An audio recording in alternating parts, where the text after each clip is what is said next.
Dans cet hôtel 5 étoiles de Marrakech, ces chambres sont désormais réservées à une toute nouvelle clientèle.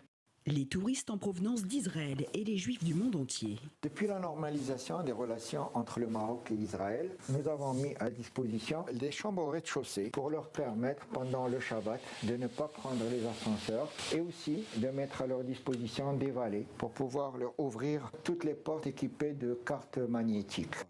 Dans la chambre voisine,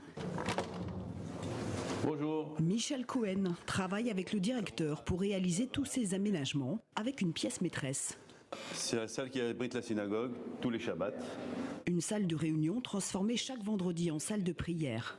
On ne change pas grand-chose, à part enlever tous les écrans. Ce besoin-là est un besoin réel pour l'avenir, puisque l'on est qu'au démarrage de l'afflux de tous les clients juifs au Maroc. Un afflux estimé par le ministre marocain du Tourisme à 300 000 nouveaux clients dès 2022. Ben non, on attend beaucoup plus. Pratiquement 5 à 6 vols par semaine qui font le direct entre Tel Aviv et Marrakech, ce qui n'existait pas auparavant. Depuis la normalisation des relations... Depuis la normalisation, on a passé les vitesses. Mais l'affaire, parfois, se complique. Exemple en cuisine.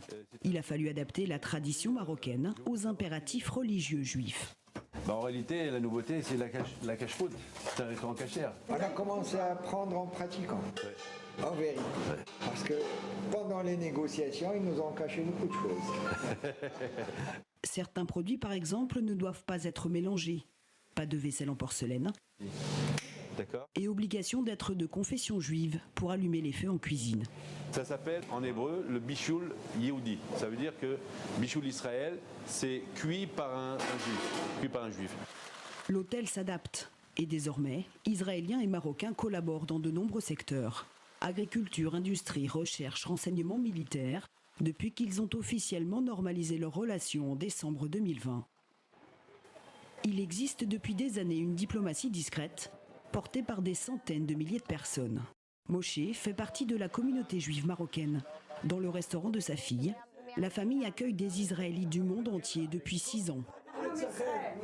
Mais Israël, on a beaucoup de juifs marocains qui vivent en Israël et qui reviennent au Maroc pour voir où ils vivaient leurs parents et voilà. 800 000 Marocains vivent aujourd'hui en Israël. À Marrakech, le couscous cachère du vendredi est une tradition. Khadija. Avec en chef de cuisine, l'ancienne nourrice marocaine de Chouvi. Elle s'appelle Khadija. Elle est musulmane, elle pratique sa religion, il n'y a pas de souci. Voilà. Je suis marocaine, j'ai grandi ici, j'ai vécu ici.